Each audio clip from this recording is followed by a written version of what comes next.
आए आज हम पढ़ने जा रहे हैं क्यूटेनस माइकोसिस के बारे में, जिसको डर्मेटोफाइट्स कहा जाता है। अब आपको पता होना चाहिए कि डर्मेटोफाइट एक ऐसी फंगस होती है जो कि केरेटिन से प्यार करती है, और क्योंकि केरेटिन से प्यार करती है इसलिए उसी जगह पर इन्फेक्शन करती है जहां पर केरेटिन मौजूद होता है। और हमारे शरीर में केरेटिन 3 जगह मौजूद होता है। पहली जगह होती है सब स्किन, दूसरी बाल हेयर, और तीसरे नाखून यानी कि नेल। ठीक है, अब हम बात करते हैं कि डर्मेटोफाइट में कौन सी 3 फंगस आती है। तो आपको याद रखना है साहब, एक आती है ट्राइकोफाइटोन, एक होता है माइक्रोस्पोरम, और तीसरी फंगस होती है यहाँ पर एपिडर्मोफाइटोन। ठीक है, ट्राइकोफाइटोन कहती है कि मेरे आगे ट्राई शब्द आ रहा है तो मैं स्किन हेयर और नेल तीनों को इन्वॉल्व करूंगी, मैं स्किन हेयर और नेल और तीनों को क्या करूंगी, इन्वॉल्व करूंगी। ठीक है, लेकिन माइक्रोस्पोरम कहती है कि मेरे अंदर एम आ रहा है तो मैं एन को इन्वॉल्व नहीं करूंगी, यानी कि सिर्फ और सिर्फ स्किन और हेयर को इन्वॉल्व करूंगी। ठीक है, और एपिडर्मोफाइटोन कहता है कि मैं स्किन और नेल को इन्वॉल्व करूंगा। ठीक है, अब आपको पता होना चाहिए कि माइक्रोस्पोरम की 2 स्पीसीज होती है, एक होती है भाई साहब जिप्सियम और एक होती है कैनिस। इन दोनों की फोटो आप एक बार इसको देख लें, ये माइक्रोस्पोरम जिप्सियम की फोटो है और ये फोटो है कैनिस की। ठीक है, अब सवाल तो ये उठता है कि हमें कैसे पता लगे कि भाई कौन सी फंगस आई है केरेटिन के पास में, ट्राइकोफाइटोन आया है, माइक्रोस्पोरम आया है, एपिडर्मोफाइटोन आया है। तो इसके लिए हम क्या करते हैं, जब भी मरीज हमारे पास लीजन लेकर आता है वहां से अपन स्किन स्क्रैपिंग ले लेते हैं, उसको 10% केओच प्रिपरेशन बनाकर माइक्रोस्कोप में जाकर देख लेते हैं।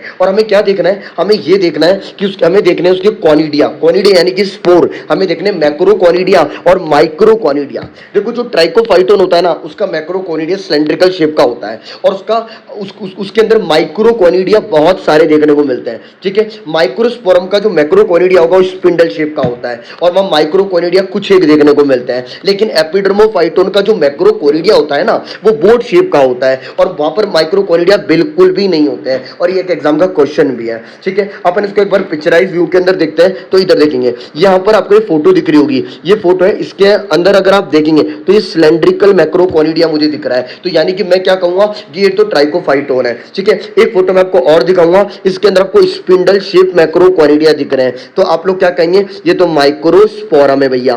क्या है, माइक्रोस्पोरम है। तो इस तरीके से हम इसको देखते हैं। ठीक है, हमें करना कुछ नहीं होता कि जब भी कोई मरीज लीजन के साथ आता है उसकी स्क्रैपिंग ले लें, स्क्रैपिंग लेके ये देखें 10% क्योच माउंट बना दिया, ये फोटो देखें, और फिर आप उसको एग्जामिन कर सकते हैं माइक्रोस्कोप के अंदर ले जाकर। आपको यहाँ पर ना बहुत सारे ब्रांचिंग सेप्टेड हाइफे दिखते हैं। कहने का मतलब क्या है, बहुत सारे हाइफे दिखेंगे जो कि ब्रांच मतलब जिनकी ब्रांचेस होगी बहुत सारी, और उनके अंदर सेप्टास भी मौजूद होंगे। ठीक है, इस तरीके से हमें पता लगता है कि मरीज को डर्मेटोफाइट का क्या हो चुका है, इन्फेक्शन। अब हम ये पढ़ने जा रहे हैं कि भैया अगर ये जो डर्मेटोफाइट है ये कौन कौन से अलग अलग एरिया को इन्वॉल्व कर सकती है। अगर ये खोपड़ी को इन्वॉल्व करती है तो उसको टीनिया कैपाइटिस कहते हैं। अगर ये चेहरे की दाढ़ी को इन्वॉल्व करती है तो उसको टीनिया बार्बी कहते हैं। और अगर ये इनग्वाइनल रीजन को इन्वॉल्व करती है तो उसको टीनिया क्रूरिस कहते हैं। और अगर ये नॉन हेयरी रीजन को इन्वॉल्व करती है, मतलब ऐसी स्किन जब बाल नहीं होते, उसको टीनिया कॉर्पोरिस कहते हैं। ठीक है, और अगर इसने क्या करा, हमारी पाम की स्किन को इन्वॉल्व कर लिया तो इसको टीनिया मैनम कहते हैं। और अगर इसने अंगूठे को इन्वॉल्व कर लिया, मतलब नाखूनों को इन्वॉल्व कर लिया, तो उसको अपन टीनिया अंगम कहते हैं। ठीक है, और अगर इसने हमारे पैरों के इंटर डिजिटल स्पेस को इन्वॉल्व कर लिया तो इसको टीनिया पैडिस कहा जाता है। अब हम एक एक को देखने जा रहे हैं। सबसे पहले हम पढ़ने जा रहे हैं टीनिया कैपाइटिस के बारे में। तो आए सबसे पहले अपन टीनिया कैपाइटिस के बारे में पढ़ते हैं। तो ये क्या, देखो पहले तो आपको ये पता होना चाहिए होता क्या है। बेसिकली टीनिया कैपाइटिस का दूसरा नाम होता है रिंग वॉर्म भी इसको कहते हैं कभी कभी, और टीनिया टॉन्सुरेंस भी इसका नाम होता है। ठीक है, होगा क्या, यहाँ पर जो स्काल्प होता है ना, स्काल्प के अंदर जो हेयर होते हैं, स्काल्प के अंदर जो हेयर होते हैं, हेयर के अंदर हेयर शाफ्ट होता है। ठीक है, तो क्या होता है, ये फंगस है ना, इस हेयर शाफ्ट के अंदर इन्फेक्शन कर देती है, यानी कि फंगल इन्फेक्शन होता है किसका साहब, हेयर शाफ्ट का। यानी कि आपने ये कहा कि हेयर शाफ्ट के अंदर फंगस आ जाएगी। अब ये बताओ वो कौन सी फंगस होती है जो यहाँ पर आती है, वो होती है भाई साहब ट्राइकोफाइटोन और माइक्रोस्पोरम, ये आपको पता होना चाहिए। अच्छा, अब भाई साहब यहाँ क्या होता है कि जो फंगस होती है ना, अगर ये है ना, ये हेयर शाफ्ट के अंदर रहती है, अगर ये हेयर शाफ्ट के अंदर इन्फेक्शन करती है तो इसको अपन एंडोथ्रिक्स कहते हैं। आप ये देख सकते हैं, ये ग्रीन वाली फंगस है, हेयर शाफ्ट के अंदर इन्फेक्शन कर रही है, तो इसको अपन क्या कहते हैं, एंडोथ्रिक्स कहते हैं। और मैं आपको यही बता देता हूँ, जब ये हेयर शाफ्ट के अंदर इन्फेक्शन करेगी ना, तो ये जो बाल होगा ये टूट जाएगा, और जब ये हेयर शाफ्ट वाला बाल ऐसे टूट जाएगा ना, तो आपको एक काला कलर का धब्बा दिखेगा, सिर्फ ब्लैक डॉट टूटे हुए बाल का। ठीक है, और यहाँ पर नॉन स्कारिंग एलोपेशिया होता है। नॉन स्कारिंग एलोपेशिया का मतलब बिना स्कार के यहाँ पर क्या होगा, बाल एलोपेशिया डेवलप हो जाएगा। ठीक है, एक बात और आपको याद रखनी है, एंडोथ्रिक्स के केस के अंदर आपको एंथ्रोकोनिडिया देखने को मिलते हैं। ठीक है, अब बात करते हैं एक्टोथ्रिक्स क्या होता है। अगर भाई साहब ये जो फंगस है ना, अगर ये हेयर शाफ्ट के बाहर खेल रही है, यानी कि अगर इसने एयर शाफ्ट के बाहर इन्फेक्शन कॉज किया तो उसको अपन एक्टोथ्रिक्स कहते हैं, और इसकी वजह से यहाँ पर क्या डेवलप हो जाता है, ग्रे पैचेस। ये क्या होता है बताऊंगा, ठीक है। अब हम बात करते हैं कि टीनिया कैपाइटिस में कितने प्रकार के लीजन डेवलप हो सकते हैं। तो दो प्रकार के लीजन होते हैं भैया, एक होते हैं इन्फ्लामेटरी लीजन और एक होते हैं नॉन इन्फ्लामेटरी लीजन। पहले मैं बात करने जा रहा हूँ नॉन इन्फ्लामेटरी लीजन को लेकर। तो नॉन इन्फ्लामेटरी में पहला लीजन डेवलप होता है ब्लैक डॉट और दूसरा होता है ग्रे पैच, ठीक है। अब हम ब्लैक डॉट को समझते हैं, एक बार आइए फोटो देखेंगे। यहाँ पर क्या हुआ है कि हेयर जो है ना वो टूट गए, हेयर टूट गए, उसकी वजह से क्या हुआ, हेयर शाफ्ट जब टूट गया ना तो उसका जो बचा हुआ हिस्सा है वो ब्लैक डॉट के रूप में अपीयर होता है, ठीक है। उसके बाद यहाँ पर देखो नॉन स्कारिंग एलोपेशिया आपको देखने को मिलेगा, ठीक है। फोटो के अंदर आप आराम से देख सकते हैं एलोपेशिया हो रखा है, पर कोई स्कार नहीं है, ठीक है। तो इसको बोलते हैं अपन ब्लैक डॉट और नॉन स्कारिंग एलोपेशिया। ये डेवलप होता है एंडोथ्रिस के केस में, लेकिन एक्टोथ्रिस के केस में क्या डेवलप होते हैं, ग्रे पैचेस। अभी ग्रे पैचेस क्या होते हैं समझाता हूँ। यहाँ पर आप देखेंगे कि यहाँ पर जो बाइसेप्स के हेयर है ना वो पता है ग्रे कलर के हो गए, लस्टरलेस ग्रे कलर के हेयर होते हैं, ठीक है। तो इसको बोलते हैं अपन क्या, ग्रे पैचेस, ठीक है। और इसके लिए ग्रे पैचेस के लिए जो एजेंट होता है वो होता है माइक्रोस्पोरम कैनिस, यानी कि माइक्रोस्पोरम कैनिस की वजह से ग्रे पैचेस डेवलप होते हैं, ठीक है। अब हम बात करते हैं इन्फ्लामेटरी लीजन को लेकर। तो इन्फ्लामेटरी में एक तो आता है फ्लेवस और एक होता है भाई साहब कीरियन, ठीक है। अब पहले बात करते हैं फ्लेवस को लेकर। पहले सवाल तो ये आता है कि फ्लेवस है ना कि कौन से एजेंट की वजह से होता है, ये होता है टीनिया शॉनेलेनी की वजह से, ठीक है। अब ये फ्लेवस होता क्या है एक्चुअली ना, हेयर फॉलिकल के चारों ना क्रस्ट फॉर्मेशन हो जाता है, यानी कि आप ये कह रहे हो कि हेयर फॉलिकल के चारों क्या बन गया, क्रस्ट बन गया, ठीक है। और ये जो क्रस्ट बनते हैं ना ये येलो कलर के क्रस्ट होते हैं, कप शेप्ड क्रस्ट बन जाता है हेयर फॉलिकल के चारों, इसको स्कूचुला भी कहा जाता है। अपन इस फोटो को देखेंगे तो यहाँ पर आप देखेंगे कि हेयर फॉलिकल के चारों क्या डेवलप हो चुका है, येलो शेप क्रस्ट डेवलप हो चुका है, इसको अपन क्या कहते हैं, फ्लेवस कहते हैं, ठीक है। उसके बाद हम बात करते हैं कीरियन। कीरियन क्या होता है, कीरियन बेसिकली ये स्वेलिंग होती है, ये बोगी स्वेलिंग होती है, दलदली पेनफुल बोगी स्वेलिंग होती है स्काल्प पर, ठीक है। और इस स्वेलिंग के अंदर ना आप आसानी से बाल को क्या कर सकते हैं, पकड़ के बाहर निकाल सकते हैं, यानी कि इजीली प्लकेबिलिटी होती है हेयर की, ठीक है। अब सवाल ये आता है कि जो कीरियन होता है वो कौन से किसकी वजह से होता है, तो होता है ट्राइकोफाइटोन मेंटेग्रोफाइट्स और वीरुकोजम की वजह से, ट्राइकोफाइटोन मेंटेग्रोफाइट्स और ट्राइकोफाइटोन वीरुकोजम की वजह से, ठीक है। इस तरीके से हमारा टीनिया कैपाइटिस में इतनी बातें हो गई है। अब आपको एक बात और पता होना चाहिए कि टीनिया कैपाइटिस के केस के अंदर ना जो रीजनल लिम्फ नोड होते हैं ना वो भी इन्वॉल्व हो जाते हैं, तो रीजनल लिम्फेडिनोपैथी भी देखने को मिल सकती है, ठीक है। उसके बाद मैं आपको एक बात बताऊंगा, अगर आप इसको वुड लैंप एग्जामिनेशन के अंदर देखेंगे ना टीनिया कैपाइटिस वाले एरिया को, तो आपको हरे हरे कलर की फ्लोरेसेंस दिखेगी, ग्रीनिश फ्लोरेसेंस दिखती है, जैसे कि आप इस फोटो के अंदर देख सकते हैं कि यहाँ पर अपन को कैसा फ्लोरेसेंस दिख रहा है, ग्रीनिश फ्लोरेसेंस दिख रहा है। इस तरीके का फ्लोरेसेंस यहाँ पर वुड लैंप एग्जामिनेशन में दिखता है, ठीक है। फिर इस तरीके से आपको याद रखना है। अब सवाल ये आता है कि टीनिया कैपाइटिस के लिए ड्रग ऑफ चॉइस क्या होती है। देखो ओवरऑल ड्रग ऑफ चॉइस होती है यहाँ पर ग्राइसोफुल्विन, लेकिन अगर ट्राइकोफाइटोन की वजह से कैपाइटिस हुआ होगा ना तो हम ड्रग देते हैं टर्बेनाफिन, ठीक है। ये अपना क्या हो गया है, टीनिया कैपाइटिस हो गया है। अब अपन बाकियों को और पढ़ते चलते हैं, ठीक है। टीनिया बार्बी के बारे में मैं सिर्फ आपको फोटो दिखाऊंगा, ये फोटो आपको बताती है कि ये फंगल इन्फेक्शन हो चुका है किसका, बियर्ड यानी कि दाढ़ी का, काम खत्म। अब हम बात करते हैं किसके बारे में, टीनिया कॉर्पोरिस के बारे में। टीनिया कॉर्पोरिस के बारे में आपको पहले तो ये पता होना चाहिए ये किसकी वजह से होता है, ये होता है टीनिया मेंटेग्रोफाइट्स और टीनिया रूब्रम की वजह से होता है, ठीक है। सेकंड आपको ये पता होना चाहिए कि इसके अंदर मोस्ट कॉमन एरिया कौन सा इन्वॉल्व होता है,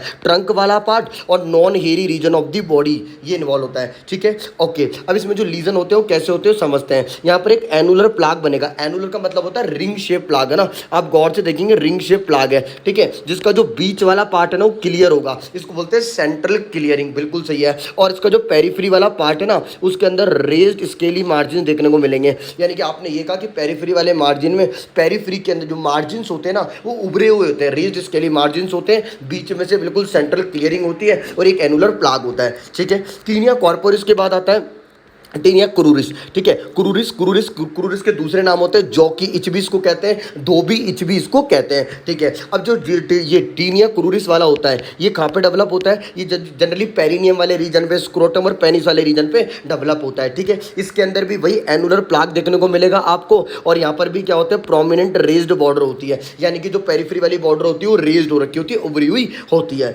ठीक है। फिर हम बात करते हैं टीनिया मैनम को लेकर। अब आपको ये बताना चाहिए है ना कि टीनिया मैनम किसको, टीनिया मैनम के अंदर क्या होगा, जो फंगस होती है वो हमारी जो पाम होती है ना उसकी स्किन को इन्वॉल्व करती है, तो इसकी जो एरिथमा हो जाएगा पाम का, बिल्कुल से बात है। और यहाँ पर जो रेखाएं होती है जिसको अपन बोलते हैं क्रीज, उन क्रीज के अंदर स्केल्स क्या हो जाते हैं, इकट्ठे हो जाते हैं, accumulation of the fine scales in the crease, हमारी हाथों की रेखाओं के अंदर स्केल्स क्या हो जाते हैं, इकट्ठे हो जाते हैं। अब टीनिया वेनम भी किसकी वजह से होता है? ट्राइकोफाइटोन रूब्रम और ट्राइकोफाइटोन वेंट्रिग्रोफाइट, या फिर अपन कहें एपिडर्मोफाइटोन फ्लोकुजम। ठीक है, ये अपना टीनिया वेनम खत्म होता है। फिर अपन बात करते हैं टीनिया पेडिस के बारे में। टीनिया पेडिस के बारे में आपको ये पता होना चाहिए, इसको मार्केट में एथलीट्स फुट के नाम से पुकारते हैं और सैडल रिंगवॉर्म के नाम से पुकारते हैं। ठीक है, याद रखना टीनिया पेडिस के अंदर सबसे ज़्यादा हमारे पैरों का फोर्थ इंटरडिजिटल स्पेस सबसे ज़्यादा इन्वॉल्व होता है, फोर्थ टो वेब स्पेस सबसे ज़्यादा इन्वॉल्व होता है टीनिया पेडिस के अंदर। ठीक है, इसका एक वेरिएंट होता है वेसिकुलर टाइप, जिसके अंदर क्या होते हैं? वेसाइकल डेवलप होते हैं और वेसाइकल क्या हो जाते हैं? रप्चर हो जाते हैं।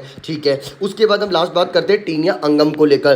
टीनिया अंगम का मतलब होता है, इसको ऑनकायोमाइकोसिस भी कहते हैं। ऑनकायो शब्द का मतलब होता है नील प्लेट, माइकोसिस मतलब फंगल इन्फेक्शन। आए इसके बारे में थोड़ा सा अपन समझते हैं।